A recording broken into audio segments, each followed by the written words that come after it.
हर देने वाले श्याम प्रभु तो धन और दौलत क्या मांगे। हाँ, देने वाले श्याम प्रभु से धन और दौलत क्या मांगे। श्याम प्रभु से मांगे तो फिर नाम और इज्जत क्या मांगे। मेरे जीवन में अब कर दे तू कृपा की बरसात, देना हो तो दीजिए जन्म जन्म का साथ।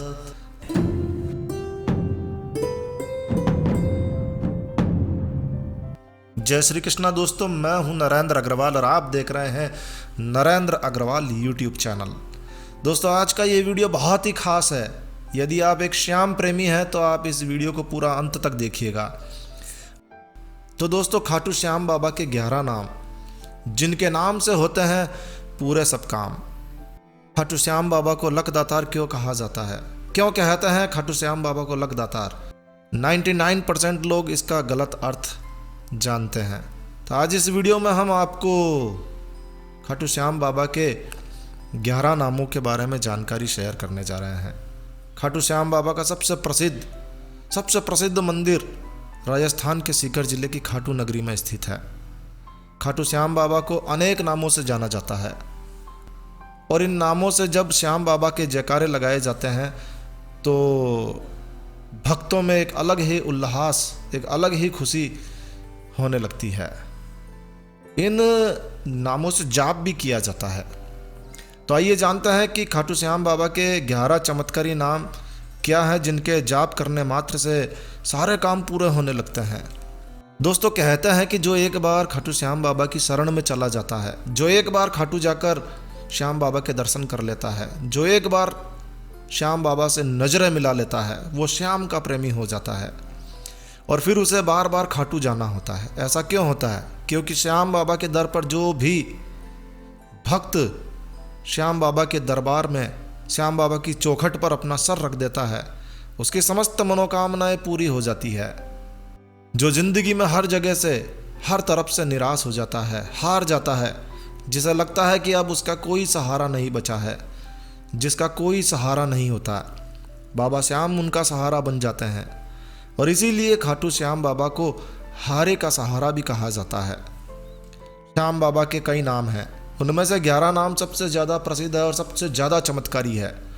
और जो भी भक्त सच्चे मन से इन 11 नामों का जाप करता है, नियमित रूप से इनका स्मरण करता है, उसकी समस्त मनोकामनाएं पूर्ण हो जाती है।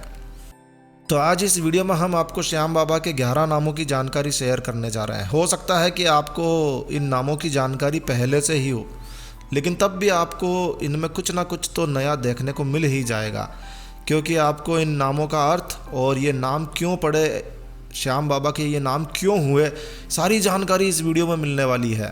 तो आइए शुरू करते हैं। तो दोस्तों, श्याम बाबा का सबसे पहला नाम, उनका जन्म का नाम। श्याम बाबा का जन्म का नाम था बर्बरिक। जी हाँ, महाभारत काल में 5 पांडवों में सबसे बलशाली गदाधारी भीम का विवाह हिडिंबा नाम की राक्षसी से हुआ था। भीम और हिडिंबा से उनके एक पुत्र हुआ घटोत्कच। भगवान श्री कृष्ण की आज्ञा से घटोत्कच ने नाग कन्या मोरवी से विवाह किया और फिर घटोत्कच और मोरवी की संतान बर्बरिक हुई। मोरवी और घटोत्कच की जब संतान हुई तो वो बहुत ही बलशाली बच्चा था और उसके बाल घुंघराले थे। उनके घुंघराले बाल ऐसे थे जैसे मानो बब्बर शेर हो, और इसी कारण से उनका नाम बर्बरिक रखा गया। बर्बरिक भगवान श्री कृष्ण के वरदान के कारण कलयुग में खाटू श्याम जी के नाम से प्रसिद्ध हुए। तो श्याम बाबा का सबसे पहला और जन्म का नाम वीर बर्बरिक था। श्याम बाबा का दूसरा नाम है मोरवी नंदन। दोस्तों, बर्बरिक की माता का नाम मोरवी होने के कारण ये मोरवी नंदन कहलाए। यही कारण है कि हम सबके प्यारे श्याम बाबा को मोरवी नंदन भी कहा जाता है। लोग जयकारों में भी मोरवी नंदन की जय हो जयकारे लगाते हैं। श्याम बाबा के तीसरे नाम की बात करें, जो सबसे ज़्यादा प्रसिद्ध नाम है, वो है 3 बाणधारी। कई लोग अपने वाहनों पे, अपने घरों पर इनका जो सिंबल है 3 बाणों का, वो लगाते हैं। कहते हैं कि इससे पूरी रक्षा हो जाती है। महाभारत काल में बर्बरिक ने भगवान श्री कृष्ण की लीला के अनुसार भगवान शिव की कठोर तपस्या की और जब उन्होंने शिव की तपस्या की तो भोलेनाथ शिव उनसे प्रसन्न हुए। प्रसन्न होकर उन्होंने बर्बरिक को वरदान के स्वरूप 3 अमोघ बाण दिए। ये बाण ऐसे थे जिनसे संपूर्ण ब्रह्मांड को जीता जा सकता था, लेकिन एक वचन के कारण बर्बरिक हारने वालों का साथ देने वाले थे। और भगवान श्री कृष्ण इस बात को जानते थे कि जब कौरव हारने लगेंगे तो बर्बरिक कौरवों की ओर से युद्ध करेंगे, और फिर ऐसे में उन्हें हरा पाना किसी के बस की बात नहीं है। और इसीलिए उन्होंने अजय वीर बर्बरिक से उनका शीश ही दान में मांग लिया। बर्बरिक ने हंसते हंसते अपने ही हाथों से भगवान श्री कृष्ण को अपना शीश दान कर दिया। और दोस्तों, इसीलिए बाबा श्याम को 3 बाणधारी कहा जाता है। कहते हैं कि बाबा श्याम जैसा धनुर्धर न तो दुनिया में पहले हुआ और ना ही आज तक हुआ है। बाबा श्याम का चौथा नाम है शीश के दानी। जैसा कि अभी हमने आपको बताया, महाभारत का युद्ध चल रहा था, बर्बरिक इस युद्ध में जाना चाहते थे। तो जब वो अपनी माँ से आशीर्वाद लेने के लिए पहुँचे तो उनकी माँ ने उनसे वचन लिया कि वो उस ओर से लड़ेगा जिस ओर से योद्धा हार रहे होंगे। भगवान श्री कृष्ण तो जानते थे कि हार कौरवों की होनी है, और यदि ऐसे में बर्बरिक अपनी माँ को दिए गए वचन के अनुसार उनकी तरफ से युद्ध लड़ेंगे तो फिर उनके 3 बाणों के सामने उन्हें कोई नहीं रोक सकता। स्वयं भगवान श्री कृष्ण भी उन्हें नहीं रोक सकते थे। ऐसे में उन्होंने बर्बरिक से उनका शीश ही दान में मांग लिया। वीर और दानवीर बर्बरिक ने हंसते हंसते अपना शीश उन्हें दान कर दिया, और बाबा कलयुग में शीश के दानी के नाम से प्रसिद्ध हुए। बाबा श्याम का 5वां नाम, भक्तों का सबसे प्रिय नाम, सबसे प्रसिद्ध नाम, वो है श्याम। जी हाँ, जब भगवान श्री कृष्ण ने बर्बरिक से उनका शीश दान में मांगा तब श्री कृष्ण ने बर्बरिक को शीश दान मांगने की वजह भी बताई। उन्होंने कहा कि युद्ध प्रारंभ होने से पहले युद्ध भूमि का पूजन किया जाना है, और पूजन के लिए तीनों लोकों में सर्वश्रेष्ठ क्षत्रिय के शीश की आहुति देनी जरूरी है। और ऐसे में ऐसे वीर हम 2 ही हैं, या तो मैं अपना बलिदान करूं या फिर तुम अपना बलिदान करो। तब बर्बरिक ने अपना शीश काटकर भगवान श्री कृष्ण को अर्पित कर दिया। बर्बरिक के इस प्रकार किए गए बलिदान से भगवान श्री कृष्ण बहुत प्रसन्न हुए, और श्री कृष्ण भगवान ने इस बलिदान से प्रसन्न होकर बर्बरिक को युद्ध में सर्वश्रेष्ठ वीर की उपाधि से उन्हें अलंकृत किया, और वरदान दिया कि कलयुग में लोग उन्हें उनके नाम से, श्याम नाम से पूजेंगे, जो उनका सबसे प्रिय नाम है, उसी नाम से उन्हें पूजा जाएगा। भगवान श्री कृष्ण ने उन्हें श्याम नाम दिया, और साथ ही साथ अपनी सारी शक्तियाँ भी उन्हें प्रदान की ताकि वो अपने भक्तों की रक्षा कर सके, ताकि वो अपने भक्तों की मनोकामनाएं पूरी कर सके। श्याम बाबा का अगला नाम है कलयुग के अवतारी। जी हाँ, भगवान श्री कृष्ण ने उन्हें श्याम नाम दिया। श्याम नाम देने के साथ में उन्हें यह भी वरदान दिया कि वो कलयुग में पूजे जाएंगे। जैसे जैसे कलयुग बढ़ेगा उनका चमत्कार बढ़ता जाएगा, लोग उनके दरबार में उनके लिए हर समय हाजिर रहेंगे, और इसीलिए इन्हें कलयुग का अवतारी भी कहा जाता है। दोस्तों, अभी कलयुग चल रहा है, और ऐसे में श्याम बाबा के भक्तों की संख्या लाखों की संख्या में लगातार बढ़ती जा रही है। फागुन में खाटू में श्याम बाबा के दरबार में एक बहुत बड़ा भव्य मेला लगता है, जिसमें लाखों की संख्या में लोग जाते हैं। आप भी फागुन के समय में श्याम बाबा के दरबार में दर्शनों के लिए जा सकते हैं। अगला नाम है लीले का असवार। श्याम बाबा को लीले का असवार भी कहते हैं।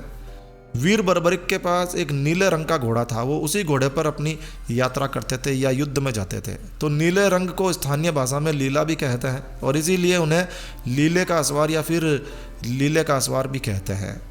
लोग कहते हैं कि श्याम बाबा लाखों देता है, और इसीलिए उन्हें लखदातार कहते हैं, लेकिन ये बात सही नहीं है। श्याम बाबा को लखदातार इसलिए कहा जाता है क्योंकि श्याम बाबा के दरबार में जब आप जाते हैं तो आपके मन की बात को वो पहले से ही लख लेता है। आप गूगल करके भी देख सकते हैं। लख लेना यानी कि मन की बात को समझ लेना। तो लख लेना, श्याम बाबा भक्तों के मन की बात को लख लेते हैं, समझ लेते हैं, और फिर समझकर उनकी मनोकामनाएं बिना कुछ कहे ही पूरी कर देते हैं। और इसीलिए श्याम बाबा का एक प्यारा सा नाम लखदातार भी है। दोस्तों, श्याम बाबा का सबसे प्रिय नाम हारे का सहारा। जी हाँ, श्याम बाबा के दरबार में श्याम बाबा की चौखट पर जो एक बार अपना सर रख देता है उसकी समस्त मनोकामनाएं पूरी हो जाती है। जो हर तरफ से निराश हो जाता है, हर तरफ से हार जाता है, जिसका कोई सहारा नहीं होता है, बाबा श्याम उसका भी सहारा बन जाते हैं। और इसीलिए खाटू श्याम बाबा को हारे का सहारा भी कहा जाता है। जी हाँ, श्याम बाबा का सबसे प्यारा नाम हारे का सहारा। और दोस्तों, अगला नाम है खाटू नरेश। श्याम बाबा का एक नाम खाटू नरेश भी है। कलयुग में राजस्थान की खाटू नगरी में श्याम बाबा का शीश प्रकट हुआ, जिसकी कहानी आप हमारे इसी चैनल पर देख सकते हैं। तो खाटू नगरी में श्याम बाबा का शीश प्रकट हुआ था, और श्याम बाबा का शीश जब यहाँ प्रकट हुआ तो लोगों ने उन्हें खाटू का शासक बना दिया, और कलयुग में श्याम बाबा को खाटू का शासक माना जाता है, और इसीलिए भक्त प्रेम से उन्हें खाटू नरेश भी कहते हैं। और दोस्तों 11वां नाम है मोर छड़ी धारक।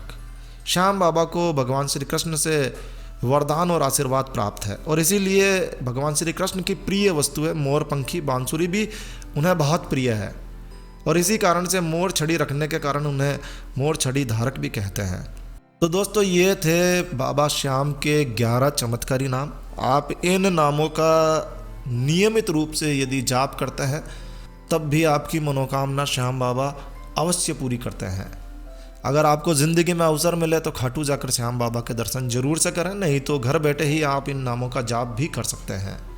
तो प्रेम से बोलिए खाटू नरेश की जय, हारे के सहारे की जय, लख दातार की जय, 3 बाण धारी की जय, मोर छड़ी धारक की जय, लीले के असवार की जय, कलयुग के अवतारी की जय, श्याम बाबा की जय, शीश के दानी की जय, मोरवी नंदन की जय, बरबरीक की जय। तो दोस्तों ये थे श्याम बाबा के 11 चमत्कारी नाम। आशा है ये जानकारी, यह वीडियो आपको अच्छा लगा होगा, यूज़फुल लगा होगा।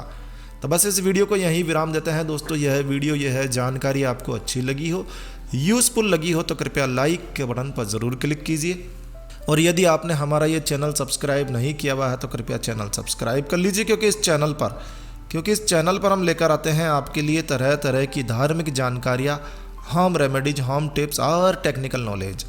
तो सब्सक्राइब करने पर आपको हमारे नए वीडियोस की अपलोड्स लगातार निरंतर मिलती रहेगी। तो अभी सब्सक्राइब के लाल बटन पर क्लिक करके चैनल सब्सक्राइब कर लीजिए। तो एक नया वीडियो, एक नई जानकारी लेकर मैं आपका दोस्त नरेंद्र अग्रवाल फिर मिलूंगा। तब तक के लिए stay healthy, stay happy. Thank you for watching my video. Thanks. जय श्री राम, जय हनुमान।